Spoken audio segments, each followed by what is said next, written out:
Welcome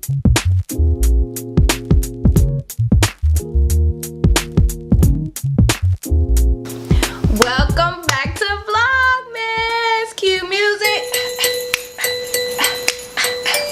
I hope I don't beat y'all. But anyway, today is Vlogmas day 5. And I'm so happy that you guys are still tuning in. I hope I'm not that boring. Anyway, if you've tuned into our first few videos, you've already gotten 2 vlogs. I think 2 day-to-days of what I've done that day, as well as what is Vlogmas and who am I. So now that those are out the way, now I can tell you guys how I got into photography. I always love this question but hate it at the same time, because people always ask me, oh, how long have you been shooting? Well, I don't really have a good answer for that, because professionally it's only been between 4 and 5 years. 4 and 5 years professionally, meaning I got a business, I'm serving clients, I'm getting paid. But I've been behind the camera for actually quite some time, a little over a decade ago. Yes, I'm a little seasoned, but you know, black don't crack.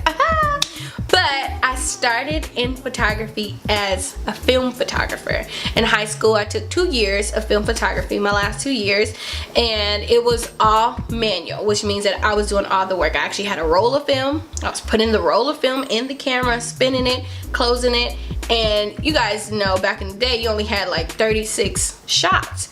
You didn't have an unlimited amount of clicks like we can do on our cell phones or like we can do with the DSLR. So I had to focus on those shots and I had to nail the shots.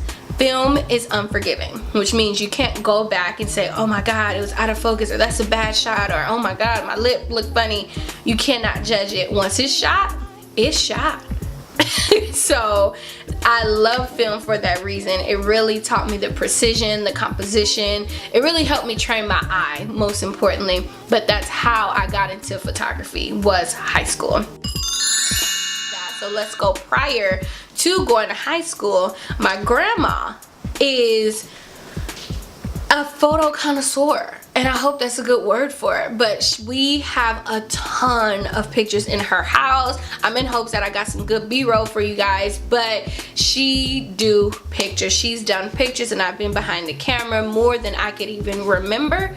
And I'm almost 100% sure every one of her children and grandchildren have their own photo album in her house. Like, it's that real. We used to take family pictures at least 3 to 4 times a year. We would wear themed colors. Like, it was literally a big deal. So pictures have been a part of my life for a really long time. And then when I went to high school, that was really my first time touching the camera. So as my going away gift for college, my mom has purchased multiple cameras for me while I was in college. So I used them like crazy.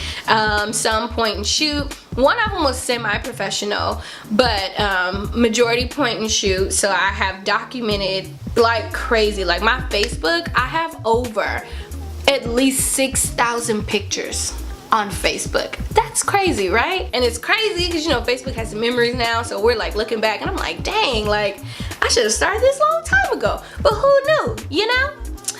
Anyway, I had started after college. I came home and, you know, was living the career life. I got a job, was making crazy money, then transferred to another job, was working at the university, and it got a little boring.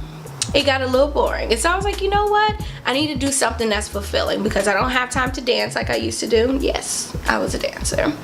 But I wanted to do something that I love. And so I was like, I could pick up the camera again. And I invested in a real camera. I had purchased my first camera, which stay tuned for the next video so you guys can see my equipment and what I've shot with and what I'm currently shooting with.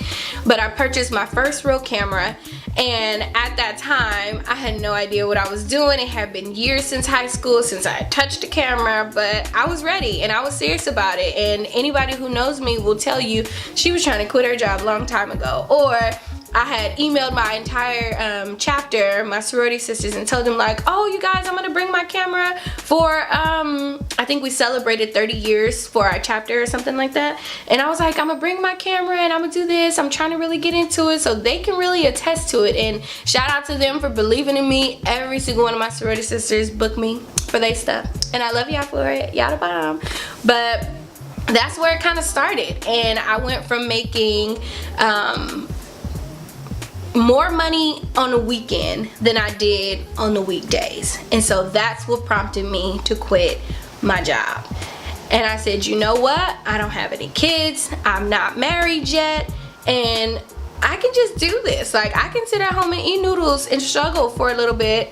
We all have had a struggle bus moment in our life. And I could thug it out if I really want to try it, but I would prefer to try it now before I regret it later. Now, I don't recommend quitting your job to anyone who may not be prepared for such a position or just such a thing to do. It is not easy. It is a process of getting to know yourself all over again every single day. It is easy to go to someone else's job and report when they tell you to, but working on your own is a process, which we will get into in the next video. But that was how I got into photography, from my grandma to high school to college, and I decided to pick up a camera again and I became full-time. But that's the end for today. Stay tuned to the next video so you guys can get more information about myself, how I became an entrepreneur, how I'm doing as an entrepreneur, how's finance as an entrepreneur.